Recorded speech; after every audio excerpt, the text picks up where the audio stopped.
Damos gracias a nuestro Padre nuevamente este domingo, 16 de febrero. Vamos a seguir en nuestro discipulado del Evangelio de Juan, el capítulo 4. Habiéndose ya dado gracias, habiéndose ya presentado esta palabra a Dios previamente en los servicios de oración de la mañana, en el nombre de Jesús y en esta mañana también, vamos entonces a proseguir.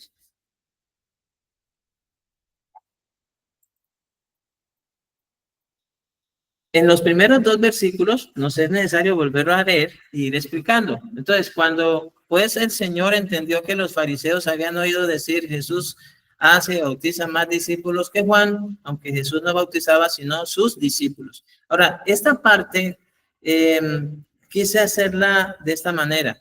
La trascendencia del bautismo, ¿sí? O sea, de los versículos 1 y 2 se enfatiza lo trascendental del bautismo en agua para una vida nueva donde somos verdaderamente sus discípulos. Él nos dio ejemplo para que sigamos sus pisadas. Ahí está Romanos 6, versículo 4, que dice, porque somos sepultados juntamente con él para muerte por el bautismo, a fin de que como Cristo resucitó a los muertos por la gloria del Padre, así también dice, nosotros andemos en vida nueva. Y Colosenses 2:12 también dice, sepultados con él en el bautismo, en el cual fuisteis también resucitados con él, mediante la fe en el poder de Dios que le levantó de los muertos. Entonces, por eso quise hacerlo de esta manera, porque el Evangelio de Juan, en este caso el apóstol Juan, describe aquí en estos dos primeros versículos del capítulo 4 que, bueno, había bautismo tanto de parte de Juan Bautista como de parte de Jesús, aunque aclara que Jesús no bautizaba. Pero luego, amados hermanos, entendemos lo siguiente. El bautismo que practicaba Juan era el bautismo para arrepentimiento, para perdón de pecados. Ese es el bautismo que Juan bautizaba, con el cual él bautizaba a las personas. ¿Esto para qué? Para que ellas estuvieran dispuestas, tuvieran un corazón dispuesto y preparado para quién, para el Señor Jesucristo. ¿Sí? Para que me colaboren todos, se hagan aquí en esta ala y poder estar así de frente. Muchas gracias. Entonces, debemos tener en cuenta eso, ¿está bien? Que tengamos en cuenta esa parte, es muy importante. Mi esposa tiene clase para bautismo precisamente con los niños, con los jóvenes. Entonces pueden pasar a su clase. Entonces les decía esto, ¿no? Cuando usted está leyendo el Evangelio, entonces encontrará que Juan, el hijo de Zacarías y de Elizabeth, él estaba bautizando a todas esas personas que venían a él habiendo creído en su mensaje. Recordemos que el mensaje de Juan principalmente contenía que he aquí el Cordero de Dios que quita el pecado del mundo. El Cordero de Dios que quita el pecado del mundo es el que los bautizará en Espíritu Santo, ¿cierto? Para todos los que creen, pero también les bautizará en fuego, esto es, en juicio, para aquellos que no creen, porque les digo acerca de las consecuencias de continuar en una vida de pecado y no arrepentimiento, ni frutos dignos de arrepentimiento. Les habló acerca de que el hacha estaba puesta a la raíz de los árboles y entonces todo árbol que no diera buen fruto sería cortado y echado en el fuego. Y la gente venía a él, entonces confesando sus pecados, dando cuenta de sus hechos y eran bautizados por él en el Jordán. Pero ese bautismo no los unía a Cristo, ni los hacía parte de la iglesia de Cristo, pero sí, de hecho, el haber creído al mensaje de Juan, haber procedido a arrepentirse, haber venido confesando sus pecados y bautizarse, les beneficiaba porque se cumplía entonces el propósito de que ellos tuvieran un corazón bien dispuesto dispuesto para la obediencia a Cristo, para creer al mensaje de Dios ahora por medio del Cordero de Dios, por medio del Hijo de Dios, ellos iban a tener un corazón bien dispuesto y lo recibirían. Y ahí entonces, luego dice, como hemos leído en los primeros capítulos, que está Andrés y Pedro y está Felipe, y siendo Andrés discípulo de Juan, y siguieron a Jesús. Qué hermoso. A mí me da mucho gozo esa manera de trabajar de Juan Bautista, y le pido a Dios que me conceda poder hacer un trabajo similar de llevar a las personas a Cristo y no retenerlas para mí, ¿cierto? No hacerlas prosélitas o seguidores mías, sino más bien decirle, mire, este es el Cordero de Dios, sígalo a él te bautiza, él te hará parte de su cuerpo, que es la iglesia. Yo no puedo hacerlo, él sí puede hacerlo. ¿Sí? Él es el que te bautizará, él te sumergirá en el Espíritu y serás parte de su cuerpo, que es la iglesia. Entonces luego las personas que creían en Jesús, que iban creyendo, Jesús le dijo a sus discípulos que bautizaran. Jesús no bautizaba, pero también el mensaje de los discípulos del Señor era ciertamente que fueran y predicaran y hablaran del arrepentimiento y bautizasen a las personas que creyeran al mensaje que ellos les daban. Pero luego, cuando ya el Señor es muerto, padece, es crucificado, muertos, sepultado y resucitado, entonces él lo que hace, ¿qué hace él? Entonces manda a sus discípulos a que vayan por todo el mundo, prediquen el evangelio, hagan discípulos, y el que creyere y fuera bautizado será salvo. Él fue quien estableció entonces la necesidad de que las personas se bauticen. Es muy triste, es muy lamentable que haya cristianos todavía ya de tiempo, de años, y no se han bautizado. Yo creo que lo que ha pasado puede ser dos cosas. Una, que quien les enseñó no les enseñó la prioridad del bautismo, y lo otro es que la persona no entendió. Fue parte y parte, ¿sí? Pero es muy necesario, es muy trascendental que una vez la persona crea en Jesús, la persona sea bautizada. ¿Por qué? Porque eso indica que ha entendido el evangelio y su necesidad de participar con Cristo en la muerte de Cristo y en la resurrección de Cristo también. ¿Para qué? Para el comienzo de una vida nueva, sepultados, crucificados con él en su muerte, sepultados con él y resucitados con él a una nueva vida. Entonces, dentro de los que estamos aquí, si alguien no ha sido bautizado, bautícese. Ahora, ¿cuál es la condición? Que haya creído en Jesús. Si creyó en Jesús, entonces Jesús dice, el que creyere y fuere bautizado será salvo. Porque aunque el bautismo en agua no sea la condición para la salvación, sí es una evidencia de que la persona ha creído y está dispuesta a obedecer a Cristo. Por eso es que la coloca así: el que creyere y fuere bautizado será salvo. Es muy trascendental bautizarse, porque ha muerto al pecado y ha resucitado una nueva vida. Y de ahí en adelante le corresponderá entonces crecer en la gracia, crecer en el conocimiento de su Señor y Salvador Jesucristo, en una renovación de la mente, en un desarrollo y crecimiento a la estatura de Jesús. De hecho, no será fácil, y se hace difícil es cuando no hay disposición de parte nuestra, porque de parte de Dios Él ya lo puso todo. Para Él no es imposible, y Él fue quien se propuso que una vez creyéramos en su Hijo, que fuéramos bautizados, Él también, su Hijo Jesucristo, nos bautizaría, Él mismo nos bautizaría en Espíritu Santo, ya no en agua como lo haría un ministro del Evangelio, sino que el mismo Señor Jesús nos bautizaría con su Espíritu, como dice con un mismo espíritu, en un mismo espíritu, fuimos todos bautizados en su cuerpo. Entonces ahora Jesús nos bautiza para que seamos miembros de su cuerpo, que es la iglesia. Y en esto quiero aclarar una cosa que es muy importante. A mis amados hermanos, Jesús es el bautizador en el Espíritu Santo. Cuando usted cree en él conforme a las escrituras, Jesús le bautiza en el Espíritu Santo. No un ministro, no un predicador, no un pastor.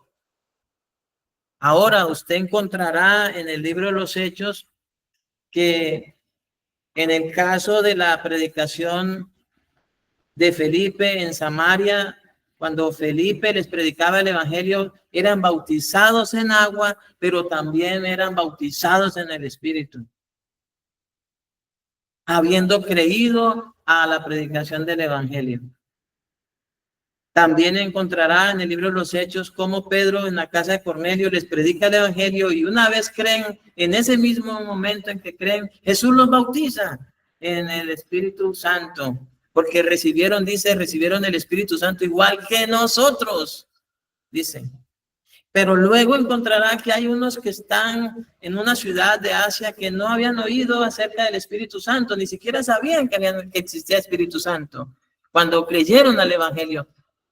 Entonces es cuando el apóstol le impone las manos y ellos reciben el bautismo de parte de Jesús, pero era porque no habían oído acerca del Espíritu Santo, ¿sí? Ahora usted dice, pastor, ¿y qué evidencia, qué señal, qué cosa tengo? Bueno, tengamos en cuenta un aspecto muy importante. En el desarrollo de la iglesia del primer siglo, como todavía no se había cerrado el canon doctrinal, en su soberanía Dios usó los dones del Espíritu Santo también. Y dentro de ellos usó el don de género de lenguas. Entonces, cuando la persona era bautizada en el Espíritu Santo, la persona recibía del Espíritu Santo el don de género de lenguas. O sea, las personas, como fue evidente en el libro de los Hechos, los 120 que estaban en el aposento alto, ellos fueron bautizados por el Espíritu Santo, en el Espíritu Santo de parte del Señor, y en ocasión a que venían judíos de todo lugar, entonces el Espíritu Santo también les dio que hablasen el lenguaje en el que habían nacido esas personas. O sea, era un lenguaje conocido, un lenguaje que se hablaba, ¿sí? Y así pasaba. Ese es las lenguas de las que habla, que se les aparecieron lenguas repartidas como de fuego asentándose sobre cada uno y fueron bautizados y fueron llenos del Espíritu Santo y comenzaron a hablar las maravillas de Dios conforme el Espíritu Santo les daba que hablasen. Y esa gente que venía de otros países, de otras ciudades, que hablaban otra lengua, aunque eran judíos que hablaban otra lengua, les oían hablar en su propia lengua en la que nacieron las maravillas de Dios.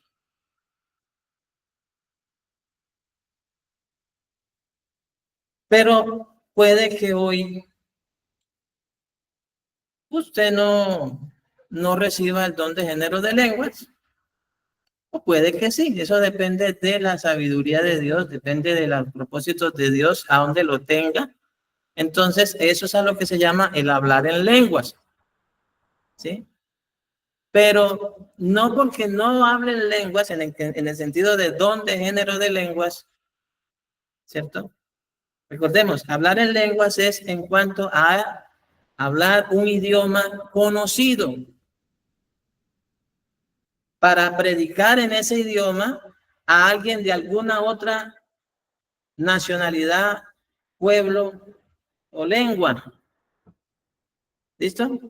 Eso es de lo que hablaba Pablo. Pablo dice que hablaba en lengua más que todos ellos, pero era porque era políglota. Entonces, lo trascendental no es que usted, ay, yo no soy bautizado en el Espíritu Santo porque yo no hablo en lenguas, yo no tengo el don de género de lenguas. No se preocupe. ¿Qué es más trascendental? Ser miembro del cuerpo de Cristo, que Jesús le haya bautizado en su cuerpo, que le haya hecho parte de su iglesia, a que usted hable un idioma que quizás nunca va a usar en su vida porque no tuvo la oportunidad de que viniera un japonés o alguien del exterior que necesitaba oír el mensaje en su idioma. No hay problema, pero si Dios lo lleva a un lugar o a un país donde usted ni siquiera sabe el idioma de ese país y Dios quiere usarlo para predicar el evangelio en ese país, entonces Él en su soberanía y solo por su voluntad permitirá que el Espíritu Santo le dé ese don de género de lenguas y hable en el idioma de esas personas el evangelio. Pero no es motivo para que usted diga, no, es que yo no soy bautizado y entonces yo no hablo en lenguas, yo no hablo en lenguas, yo no hablo en lenguas. Y eso le causa un problema de fe. Y eso llega a obstaculizarle en su comunión con Dios y en su obrar. No, hermanos, no es eso. Y no se deje engañar. No se deje engañar. El don de lenguas o género de lenguas es un idioma que se habla en algún lugar del mundo en este momento. ¿Listo?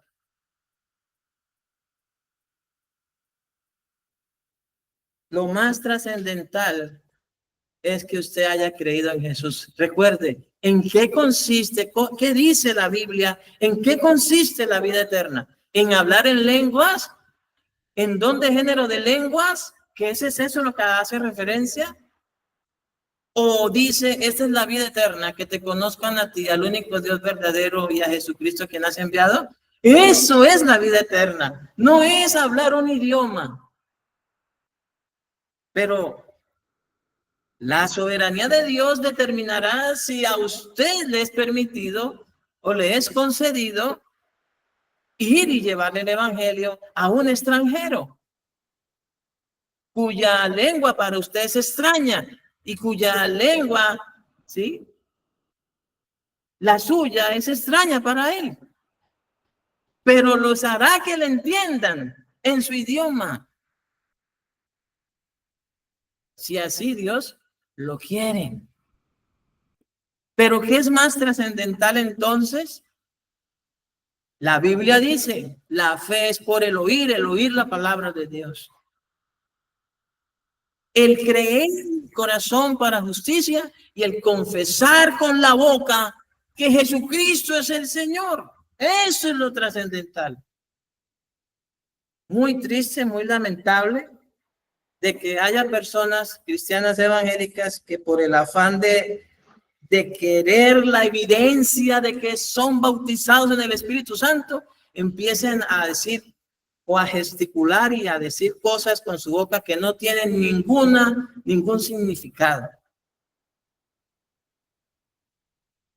O se sientan tristes o defraudados porque no lo hagan.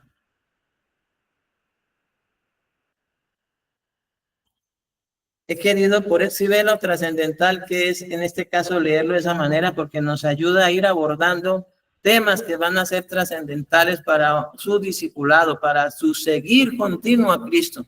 Acuérdense que un discípulo es aquel que sigue a Cristo, que sigue a Jesús, que obedece a Jesús, que ama a Jesús, que trabaja para Él, que le sirve a Él. Ese es un verdadero discípulo. Entonces, para quienes todavía no se han bautizado, habiendo creído en Él, habiendo muerto con Él y habiendo resucitado con Él, bautícese en el nombre del Señor. Y si usted dice, pastor, yo no he sido bautizado, por favor, me bautiza, yo lo bautizo. Ahora, institucionalmente, tenemos que darle unas clases que son la Biblia, la oración, el Espíritu Santo, el bautismo, la cena del Señor, los autos de la iglesia, y luego sigue de igual manera la familia, la iglesia y el bautismo como tal ya en un lugar por inmersión, porque nosotros no bautizamos infantes, no bautizamos niños, bautizamos personas que ya tengan una mayoría, por lo menos unos 14 años en adelante. ¿Listo? No bautizamos infantes. Pero quise también hacer colación a lo del bautismo en el Espíritu Santo para que usted no se amargue la vida con ello. Es Jesús quien lo hace. A los que creyeron en él.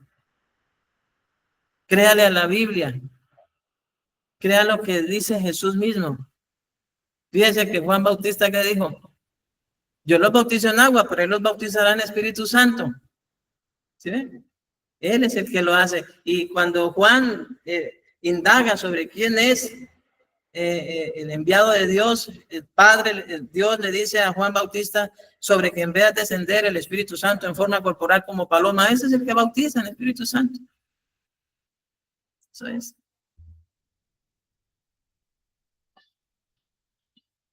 Muy bien, vamos entonces a continuar. Muy trascendental, amados hermanos, entonces el énfasis de esos versículos 1 y 2, entonces, ¿qué enfatiza?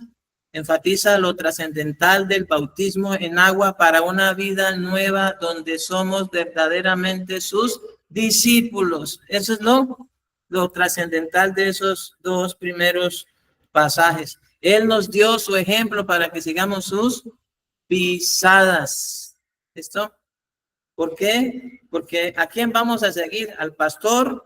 Bueno, la Biblia dice que usted debe considerar la conducta de los pastores, ¿sí? Porque los pastores no somos infalibles, pero luego dice imitar su fe.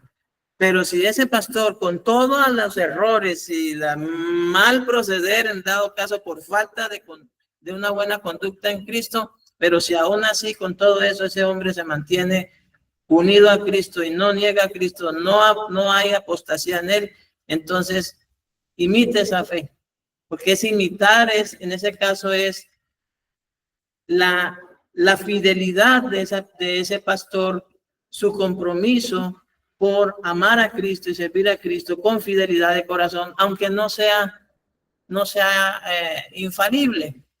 Nosotros cometemos muchos errores, pero ciertamente Dios nos fortalece y seguimos adelante. Ningún pastor es infalible, ninguno. Y mal está que alguien se presente así como infalible, porque el único infalible es Dios, su Jesucristo. Los demás tenemos como mandato la obediencia, sujetarnos en obediencia a los mandatos de Cristo para no desobedecer a Dios, y no ir en contra de su voluntad. Y cuando lo hemos hecho, pedimos perdón. Y no nos escudamos en que ya fuimos entonces bautizados, sino que pedimos perdón y reconocemos nuestros pecados y lo mal que nos hemos comportado en nuestras conductas diarias. Y Él nos perdona. Pero hay que tener un compromiso de no volverlo a hacer, de no reiterarlo. Romanos 6:4 dice, vean lo que dice, hablando de sepultados, porque somos sepultados juntamente con Él, para muerte por el bautismo. Por eso es que se practica ese bautismo por inmersión, es sumergir y emerger. Cuando las personas se bautizan, uno las sumerge en agua, completamente quedan cubiertas del agua, representando así que han muerto al pecado, van a sepultar a ese viejo hombre y están siendo sepultadas. A fin de que como Cristo resucitó de los muertos, dice, por la gloria del Padre, así también nosotros andemos en vida nueva. ¿Sí? Ahora me preguntarán, pastor, entonces cuando salga del agua es que voy a andar en vida nueva. No, usted cuando creyó en Jesús y Jesús lo bautizó en el Espíritu Santo, cuando creyó a él, ya usted empezó a andar en esa vida nueva. Es ahí cuando creyó, cuando murió al pecado. Es ahí cuando creyó que fue sepultado juntamente con Cristo. Es ahí cuando creyó que Jesús entregó su vida por él, por usted y por mí. Es que también usted resucitó. Y ahora entonces va y se bautiza, ¿sí? El asunto, la diferencia hoy con la iglesia del primer siglo era que las personas creían y eran bautizadas de una vez. ¿Listo? No se tardaban 10 años en pensarlo con el argumento de que no, yo no me bautizo porque eso es un gran compromiso. ¿Sí? Yo no me bautizo porque eso es una gran responsabilidad. No, antes se bautizan porque ciertamente dicen, no, yo he creído y nada me impedirá gozar de esta obediencia a Cristo, comenzando, imagínese usted que una de las primeras evidencias de su obediencia a Cristo es bautizarse. ¿Sí? De inmediato. Aunque luego llega donde el pastor y el pastor le dice, sí, claro, yo te bautizo en 3 meses, mientras terminan las clases, ¿no? Pero bueno, su obediencia a ese pastor evidencia su fe en Cristo. ¿Sí ve? Aún así se sujeta y tiene que esperarse un poquito por reglamentos internos y manejo institucional que se le da al bautismo. Pero usted está, pastor, me bautiza, por favor, trilling, timbla el teléfono, pastor, ya me va a bautizar, pastor, mensaje de texto, mensaje de audio, de llamada, pastor, ya es hora de que me bautice. Usted acosa al pastor para que lo bautice. Qué bueno, ¿cierto? Así hacían la gente con los apóstoles. ¿Qué impide que sea bautizado? Dice, le dijo el eunuco a Felipe, y Felipe le dijo, bueno, si crees de todo corazón, bien puedes. Y que hoy día hay hermanos, bautícense. No, eso es un desastre hoy día. Pero Dios es bueno. Dios es bueno. Quienes han creído en el Señor andan ¿en qué? En vida nueva. Colosenses 2:12 dice, sepultados con él en el bautismo. ¿En el bautismo en cuál? En el bautismo en agua. ¿Cierto? El bautismo en agua, que representaba, como dijo Jesús, con un bautismo tengo que ser bautizado, refiriéndose a sus padecimientos, a su muerte, a su resurrección. Sepultados con él en el bautismo, dice, en el cual fuisteis también resucitados con él, mediante la fe en el poder de Dios, que le levantó de los muertos. Y ahí concluye la explicación muy breve de los primeros 2 versículos del capítulo 4, haciendo hincapié en la necesidad de bautizarse en agua y aclarando un poquito lo que es el bautismo en el Espíritu Santo. Recuerden, si le quedan preguntas, hágalas, envíenme las preguntas ahí al estado oficial de la iglesia. Pastor, explíqueme más sobre el bautismo en el Espíritu Santo. Yo llevaba mucho tiempo orando para que Jesús me bautizara y ayer me enteré que es Jesús quien me bautizó ya. Y yo no lo sabía. ¿Sí? Porque eso pasa. Es muy triste. Ya Jesús lo bautizó antes de cuando creyó y todavía la persona sigue, Señor, bautízame, Señor, bautízame. ¿Y sabe por qué? Porque ve que no habla en esas lenguas que llaman glosalalias. Creyendo que eso es su evidencia, ¿sí? O porque no habla el don de género de lenguas. No, ya Jesús lo bautizó hace rato. Si creyó en él conforme a las escrituras, él lo bautizó. Pero se puede preguntar ahí. Entonces salió de Judea, ¿sí? Vamos a ir, y se fue otra vez a Galilea.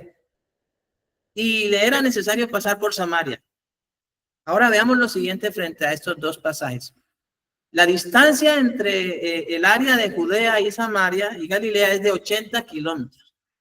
80 kilómetros. Aquí hay un dato, porque es que Jesús no tenía moto, no tenía vehículo, no andaba en caballos, ni a lomo de mula, salvo cuando entró montado en un asno en Jerusalén para ser para ser sacrificado. Él andaba caminando o también hacía travesías en barcas a través del lago de Genesaret. El resto, camine.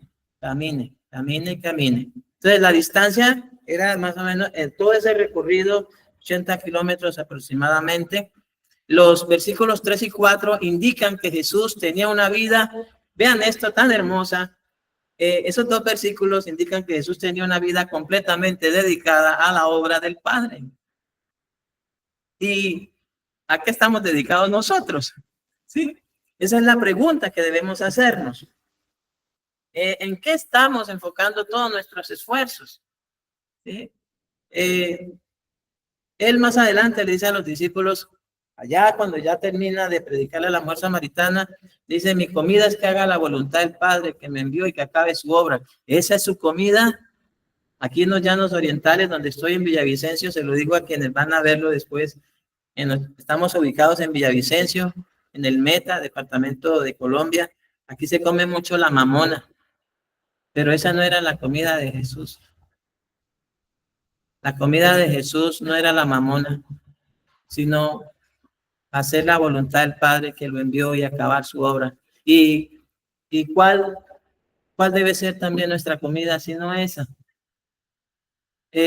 No es por ponerle, no es por lo que no disfruten la comida, pero considere esto, cuando usted se esté comiendo una mamona aquí en los Llanos Orientales, considere que la verdadera comida suya es dedicar su vida a la obra del Padre.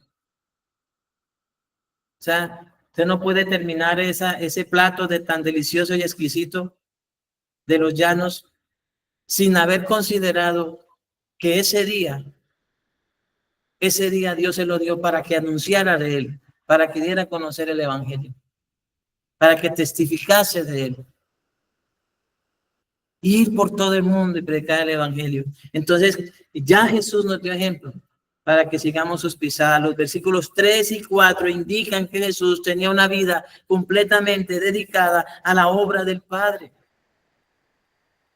Samaria era la capital de las 10 tribus durante la mayor parte de la historia del reino del norte llamado Israel. Le era necesario ocuparse en ello e ir a toda criatura sin hacer acepción de personas y mucho más a personas que estaban en oposición con otros en razón de un malentendido de su adoración a Dios, como eran los samaritanos y judíos. Y eso no fue la única vez que esto se trató, porque también Jesús refirió la enseñanza acerca de un hombre samaritano que ayudó a otro hombre que habían dejado medio muerto.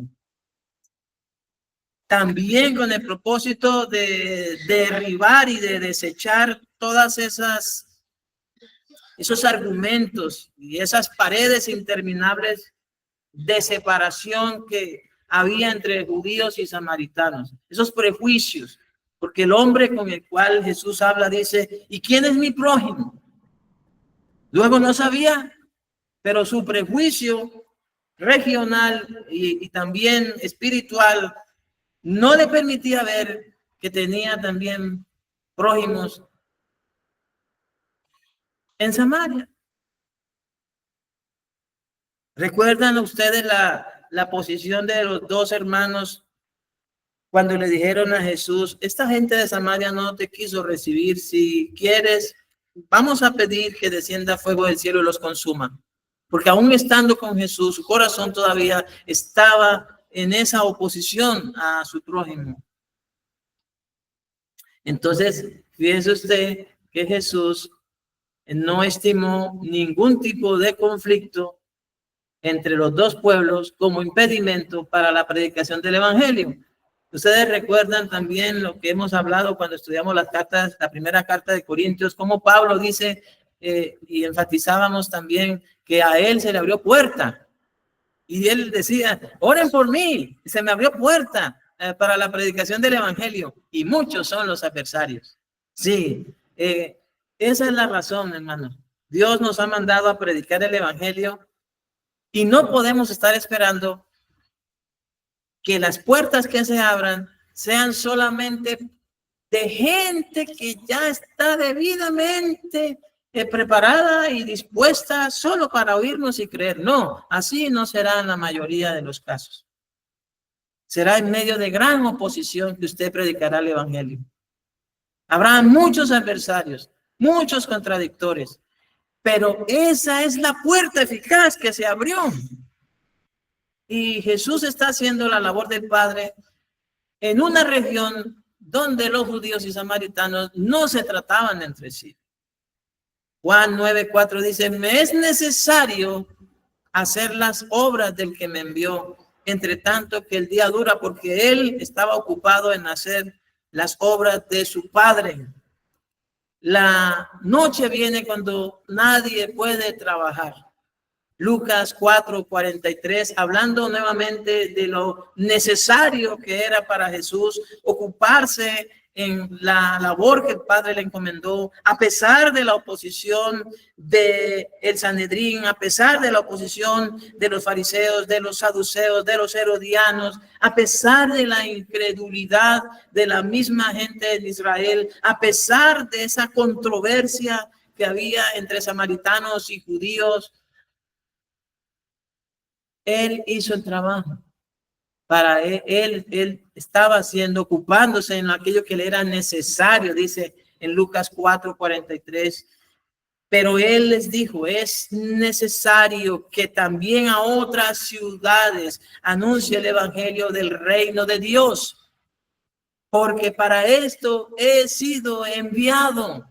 Ahora, hablando únicamente de un aspecto del evangelio del reino de Dios, vamos a referirnos solamente a un aspecto del evangelio, y es ¿para qué se predica el evangelio con este nombre, el evangelio del reino de Dios? Si no es para que las personas, como bien lo dijo Jesús en la enseñanza de la oración, se sujeten a la soberanía y al gobierno de Dios. Por eso dice, santificado sea tu nombre, venga a nosotros tu reino, hágase tu voluntad. Entonces, el evangelio del reino, cuando se anuncia el amor de Dios, también a través de Cristo, se está diciendo que es a través de Cristo que las personas rendirán por completo sus vidas al gobierno soberano de Dios, y que no andarán más conforme a sus propios pensamientos o criterios. El evangelio del reino de Dios es el evangelio donde las personas se someten al señorío de Cristo, están bajo su gobierno, bajo su potestad, bajo su autoridad, y están dispuestos a obedecerle. Y estoy hablando solo de un aspecto del evangelio del reino, por no decir lo que es más trascendental. Porque para esto he sido enviado. Y nosotros también podemos decir, para esto hemos nacido. ¿Para qué? Para que anunciemos el evangelio, para que demos a conocer a Cristo conforme a las Escrituras en otras ciudades, a otros pueblos, conforme Dios nos mande. Entonces, esa misma necesidad es la nuestra, predicar el evangelio, pues para esto somos hechos hijos de Dios. Recordemos, para que seamos para alabanza de la gloria de su gracia, para que anunciemos las virtudes de aquel que nos llamó de las tinieblas a su luz admirable. Y quiero hacer una pregunta. No se pueden responder aquí preguntas, pero yo mismo las respondo, ¿cierto? Pero preguntémonos, ¿hace cuánto no hace un discípulo? ¿Hace cuánto no tiene un discípulo? ¿Hace cuánto no lo hace? Que diga, mire, le prediqué y lo he venido discipulando, ya se bautizó y ya está firme, está siguiendo a Cristo y le sigo enseñando, le sigo discipulando. ¿Hace cuánto no tiene un discípulo? ¿Hace cuánto no hace un discípulo? Sé que de pronto ha predicado o ha dado a conocer el propósito de Dios. Le ha hablado a la gente del amor de Dios. Pero ¿hace cuánto no tiene un discípulo? Si su respuesta es hace mucho, entonces pida a Dios que le perdone. Yo lo he tenido que hacer. Y le he pedido a Dios que me conceda de todos los que son suyos, que me conceda algunos, que esos algunos pueden ser muchos o pocos, o uno, ¿sí? De los que son suyos, que me conceda, porque todo es de él, que él me conceda poder ser útil y no pasar mi vida comiendo, bebiendo y viviendo en este mundo solamente oyendo palabra y oyendo palabra y oyendo palabra y no hacer un solo discípulo.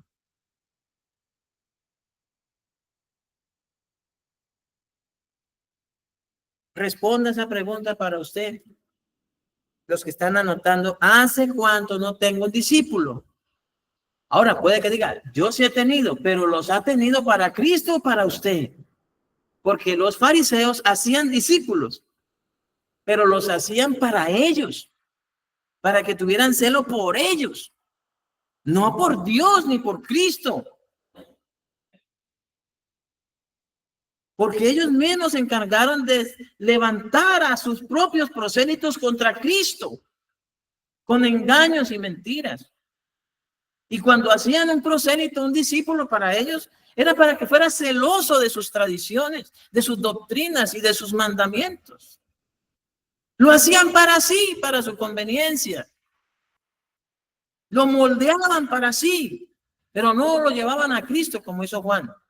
Y eso es frustrante. Y Jesús se los dijo. Cuando hacen eso, lo que hacen son seguidores de ustedes mismos y los hacen 2 veces más hijos del infierno que vosotros. Por eso es, amados hermanos, tengamos en cuenta el buen ejemplo de los profetas y de los apóstoles. Ellos jamás hicieron discípulos para sí, los hicieron para su Señor, para Cristo. Y cuando terminaron su obra y terminaron sus días, ellos los encomendaban a Dios y a Cristo y les encomendaban preservar la fe. Eso hacían, pero nunca se adueñaron de nadie ni los reclamaron como suyos propios. Porque eso no es hacer un discípulo, eso es hacer un prosélito, un esclavo con engaño. Alguien fácil de controlar. ¿Por qué más bien no lo hacemos discípulos de Jesús? Propóngase, amado hermano, predicar el evangelio. Y haga discípulos para el Señor, no para sí.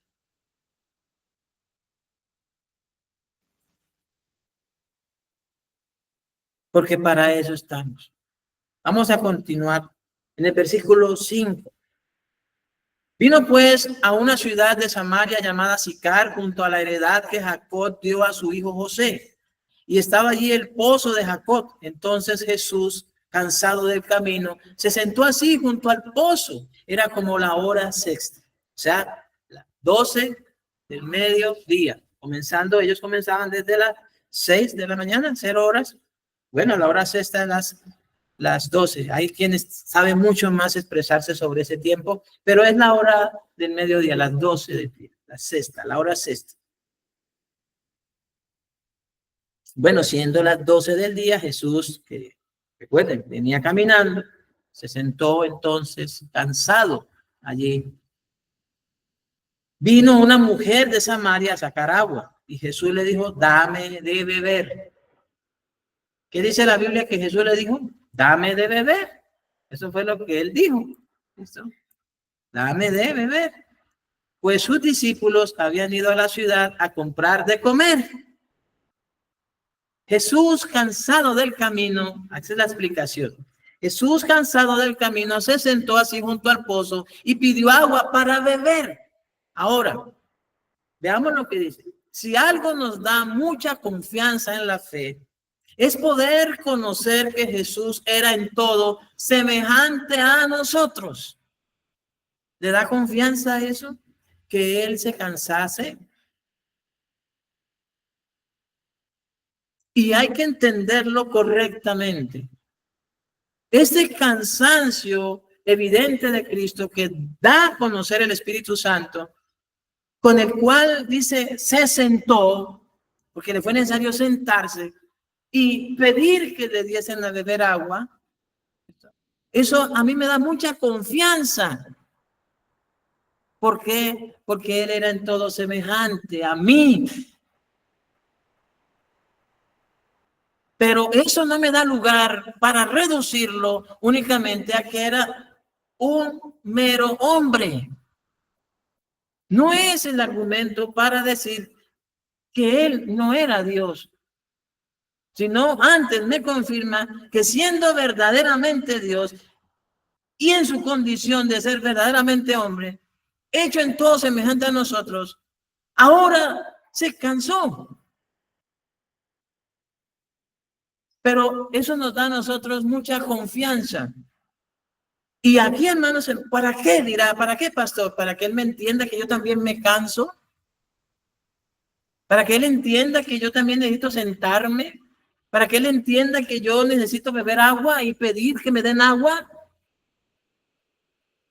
Bueno, es para que nosotros atendamos a su voz ahora cuando dice, vengan a mí todos los que están trabajados y cargados y yo les haré descansar. Es para que nosotros nada hagamos de nuestras propias fuerzas. Porque aparte del cansancio físico, lo que más cansa es hacer las cosas en nuestras fuerzas. Eso es agotador. El cansancio físico, usted se sentó y descansó. Pero ¿cómo va a descansar un alma, como dijo Jesús a Marta, un alma que está turbada, que está afanada con tantas cosas y que no juzga necesario dejar de hacer eso para venir y descansar como lo hizo María al oír a Jesús? Entonces, no es solo, es que Él se cansó para entender, para que Él me entienda que yo también me canso. No, Él lo hace, amados hermanos, y en su condición de verdaderamente hombre, sin dejar de ser verdaderamente Dios. Y ahora le dice que no haga nada en sus fuerzas. Separados de Él, nada podemos hacer. ¿Por qué se cansa? ¿Por qué llega a desfallecer? ¿Por qué llega a desmotivarse? ¿Por qué llega a frustrarse cuando hace y hacemos las cosas en nuestras propias fuerzas? Ni siquiera sentarnos y beber agua nos dará el descanso. Porque el Salmo 23 lo que dice es que Él, junto a aguas de reposo, nos pastoreará en lugares de dedicados pastos, que dice, nos hará descansar. Es necesario, mis amados hermanos, que entendamos las cosas correctamente y descansemos.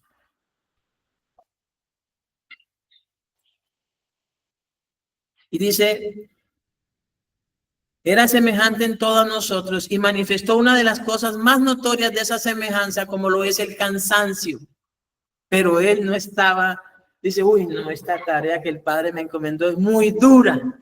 No, era únicamente la parte física, porque Él estaba agradado de servirle a su Padre y de que su comida fuera hacer la voluntad de su Padre y que ciertamente su descanso fuera ver las almas convertidas y salvas.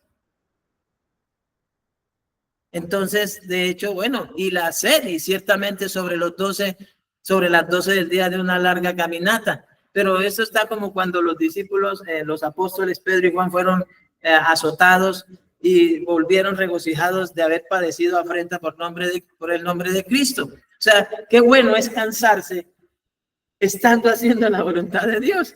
O sea, qué bueno es que usted diga, estoy cansado físicamente, pero lleno de gozo. Me agrada todo el tiempo que invertí en hacer este viaje y predicar el evangelio y hacer discípulos. Y me gozo de estar cansado porque este cansancio físico que tengo no es nada comparado al gozo que experimenta mi alma.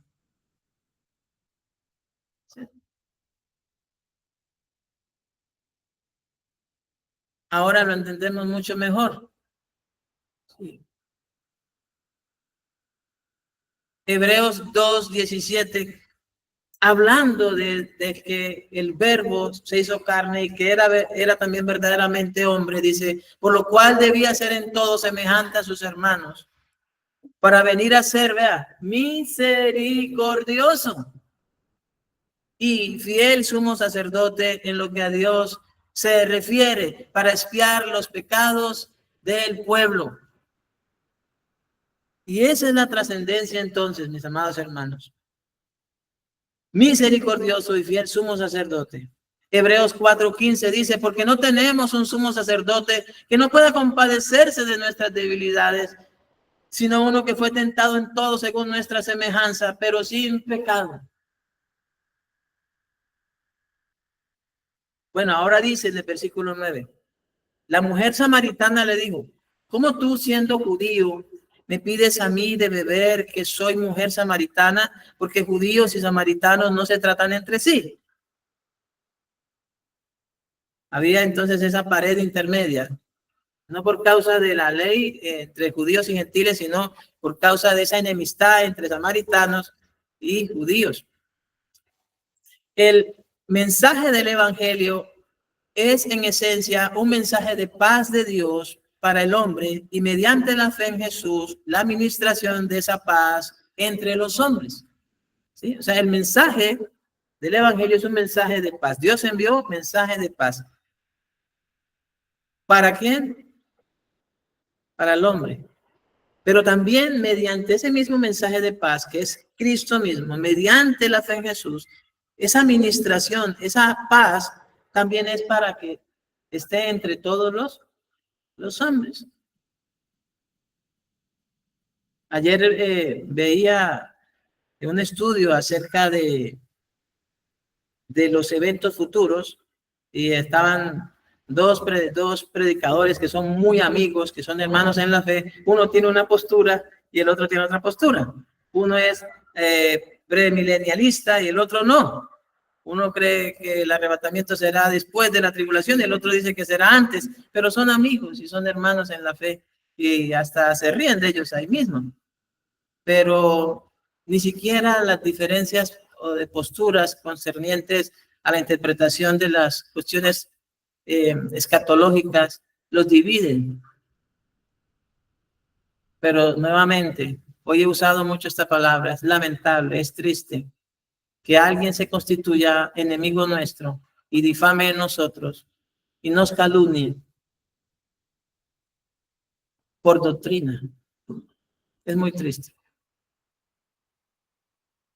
Eso, de hecho, se necesita madurar en eso. Se necesita madurar.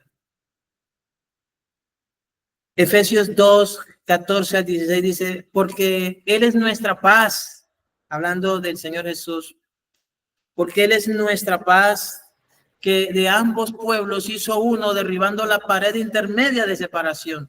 Ahora sí hablando de judíos y gentiles, aboliendo en su carne las enemistades, la ley de los mandamientos expresados en ordenanzas, para crear en sí mismo de los dos un solo y nuevo hombre, hablando de juntar a judíos y a gentiles, hacer de esto, como he llamado aquí, un solo nuevo hombre, haciendo la paz entre los dos pueblos mediante la cruz, reconciliar con Dios a ambos en un solo cuerpo, que es la iglesia, matando en ella las enemistades.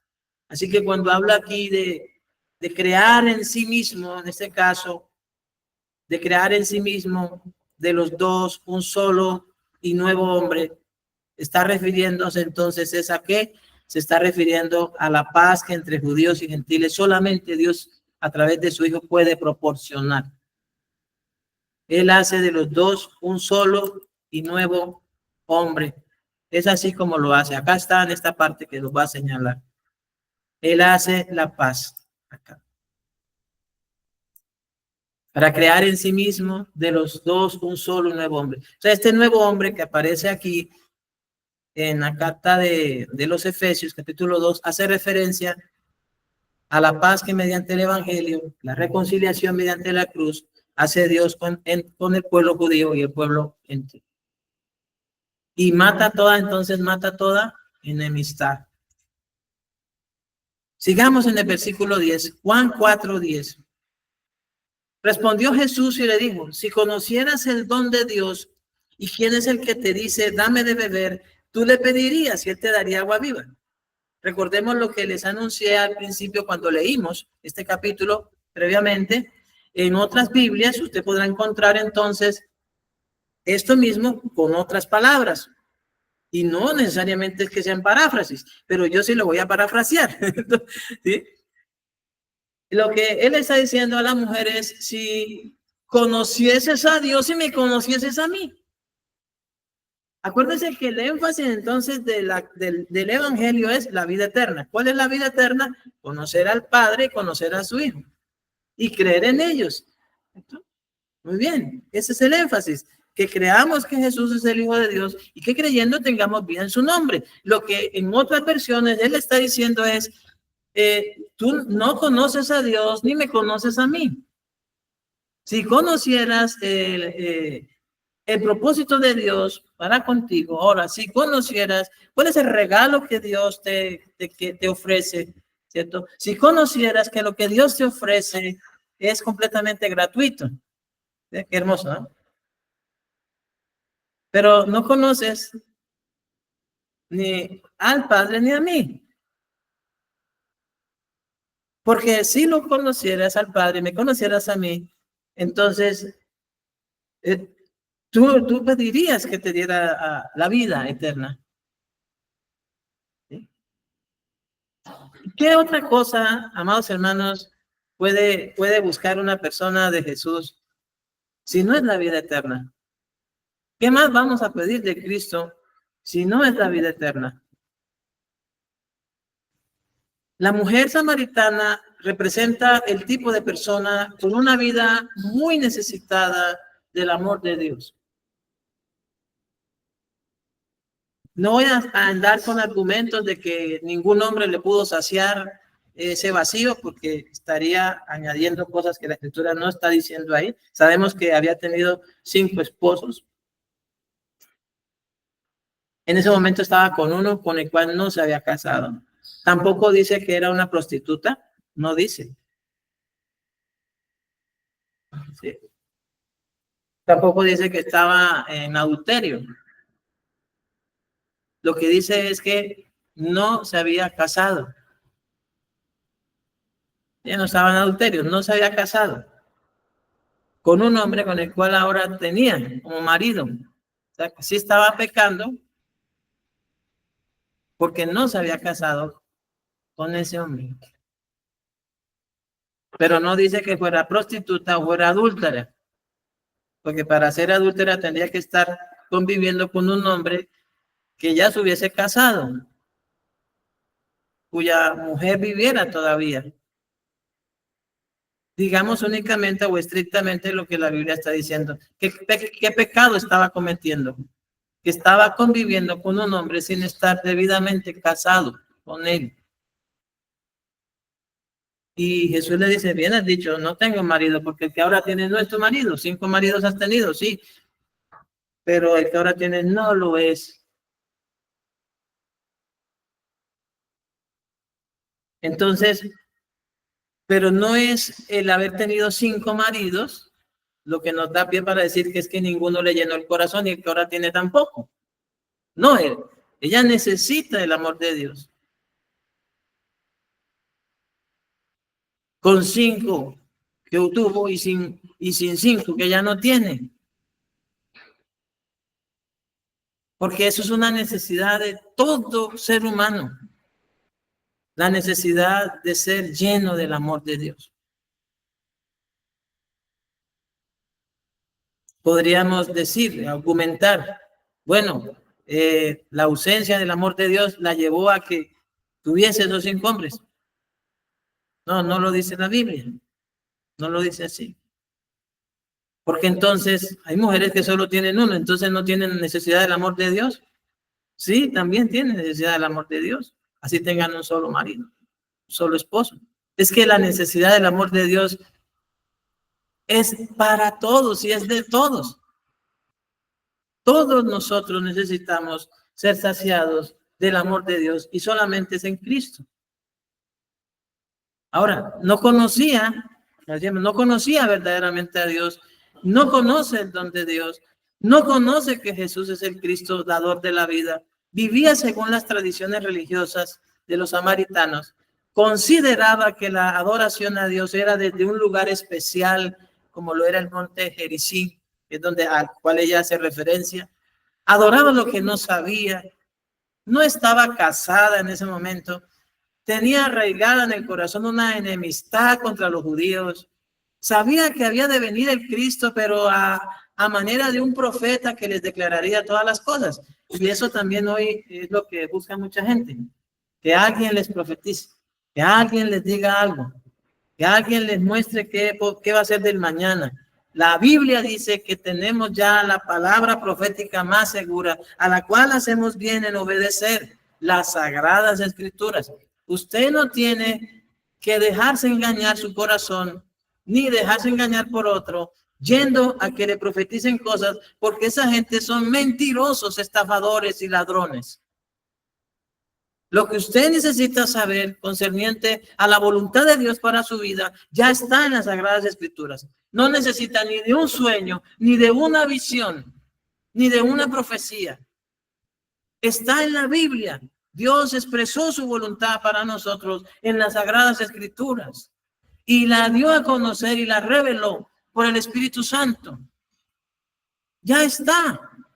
Entonces, ¿para qué ir a los engañadores? O engañarnos a nosotros mismos porque tuvimos una visión o un sueño y autoprofetizarnos. Si allí está la palabra de Dios, para que la obedezcamos. Eso es lo que hemos de hacer. Y no entonces mirar a alguien como un profeta que nos va a decir que si nos va a ir bien o nos va a ir mal en tal cosa o tal o aquello. Las escrituras nos dan todos los parámetros que se requieren para el desarrollo de una vida en comunión con Dios conforme a su voluntad en todas las cosas. De hecho, esa mujer estaba en tinieblas, esclava del pecado, cargada de pecados. Era un alma sedienta de vida eterna.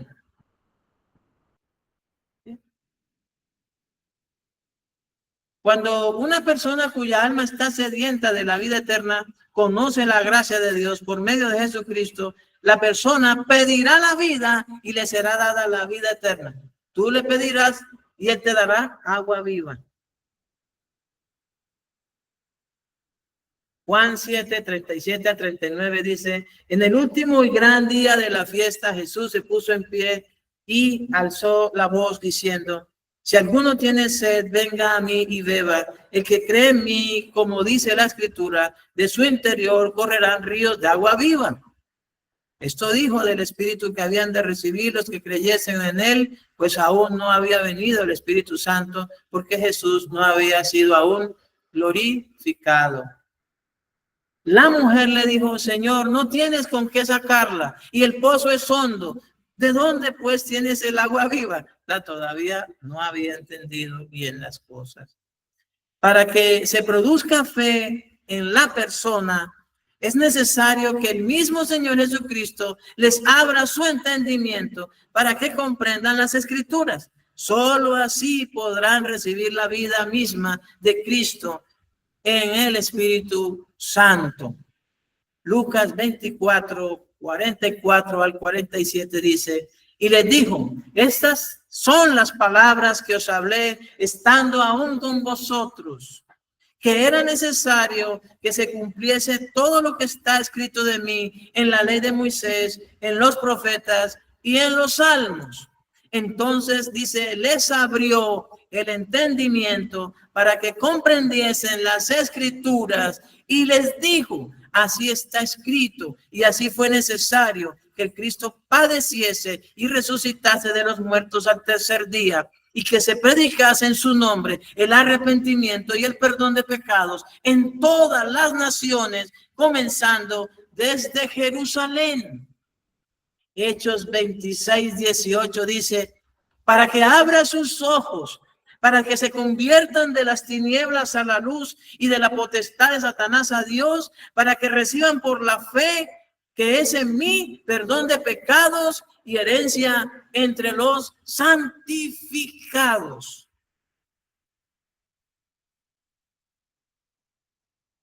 Vamos a orar en esta mañana. Hemos finalizado hasta aquí la primera parte del capítulo 4. Si Dios permite, el próximo domingo continuaremos con la segunda parte del capítulo 4 del Evangelio de Juan. No se salga de la reunión todavía, los que están de manera virtual. Vamos a orar en el nombre del Señor Jesucristo, para que Dios sea glorificándose en todos nosotros. Oremos, mis amados hermanos. Padre, en el nombre de tu amado Hijo, nuestro Señor Jesús. Primeramente te damos gracias porque solamente por tu gracia se nos ha dado a beber del agua viva. Se nos ha dado a beber, Señor, del amor tuyo en Cristo Jesús, en quien hemos creído, por lo cual ahora en nosotros hay una fuente de agua que salta para vida eterna. El Espíritu Santo, Señor. Así como lo dijo Jesús. Todos nosotros hemos tenido esa sed. Y los que han venido a Cristo y han creído en Él conforme a las Escrituras, han sido saciados. Y de nuestro interior corren ríos de agua viva. Y el Espíritu Santo ha venido a morar en nosotros. Y es una fuente de agua que salta para vida eterna. Te ruego, Padre Santo, que cada uno de nosotros pueda tener esta bendición tan grande, regocijarse del amor tuyo, que es en Cristo Jesús, Señor nuestro. Y que tú perdones, Padre mío, a todos nuestros hermanos en la fe, que hoy, Señor, se han abstenido y han determinado no sujetarse a Cristo, por lo cual no han venido, no se han congregado, para que sean perdonados, Señor. Y por tu gracia puedan permanecer en la fe. Y ruego, Señor bendito, que los que ya, Señor, están siendo enseñados en la fe de Cristo puedan ser verdaderamente discípulos. También nos concedas a nosotros ser verdaderamente discípulos de Cristo. Que amemos tu palabra, que amemos el compañerismo, que amemos también el compartir las enseñanzas, compartir la palabra en nuestros lugares de reunión. Y para amar a las personas y dedicar también nuestra vida, como lo hizo tu Hijo Jesucristo, para hacer la obra tuya, ocuparnos en ella, Señor, hasta que tú nos llames a tu presencia o hasta que Jesús venga por la iglesia. Conforme a tu gracia te lo pido, Señor, que todos podamos gozar de este regalo de la vida eterna, Señor, de este don tuyo, que de manera gratuita, Señor, solo por la fe se nos ha concedido, la cual es Cristo, Señor, el cual es Cristo en nosotros. por el cual tú nos has dado la potestad de ser hechos hijos tuyos, de gozarnos, Señor, de que esa sed y esa necesidad de nuestro corazón haya sido saciado de tu amor en Cristo Jesús, Señor nuestro. Te rogamos, Padre mío, que los hermanos que aún no han sido bautizados por decisiones que ellos han tomado, sean guiados, Padre Santo, a bautizarse creyendo en la seguridad de la salvación, como también, Señor, en el estar comprometidos, involucrados en el cuidado de la misma, confiados en el poder tuyo, en la soberanía y la guía, Señor, que por el Espíritu Santo tú les das para perseverar, así como a nosotros, y se bauticen en el nombre de Jesús. Que podamos gozar también, Padre Santo, de esa paz que tu Hijo Jesús nos ha dado. Justificados por la fe tenemos esa paz para contigo y aún entre todos nosotros también, Señor. Y sujetarnos al Evangelio, sujetarnos a tu señorío, a tu dominio, Señor, a tu palabra, que tú seas, Padre Santo, quien rija nuestra vida en el nombre de Jesús. Mediante el señorío de Cristo y la guía del Espíritu Santo, conforme tu voluntad, como está en tu palabra, en el nombre de Jesús. Que nosotros nos sometamos de todo corazón y obedezcamos a Cristo. Y no solo lo veamos como un maestro o como un profeta, que no solo busquemos de él conocimiento, busquemos de él, Señor, algún milagro, una sanidad o algo para esta vida, sino que ciertamente, Señor, creamos que nos es necesario sujetarnos a él y obedecerle de todo corazón, como ya está escrito en tu palabra. En el nombre de tu Santo Hijo Jesucristo, Padre. Muchas gracias te damos, Señor, por todos los que van y hacen discípulos para Cristo y no para sí. Y te rogamos que nos concedas a nosotros predicar el Evangelio y hacer discípulos para Cristo y no para nosotros. A todos los que llevan años, meses, sin hacer un solo discípulo, rogamos, Señor, que concedas por tu gracia que al abrir sus bocas por el Espíritu Santo se les dé palabra para anunciar el Evangelio y se les dé sabiduría para ser discípulos, enseñándoles a guardar todo lo que Jesús mandó. Así a cada uno de nosotros, Padre, para que no estemos ociosos ni sin fruto. En el nombre de Jesús. Amén y amén.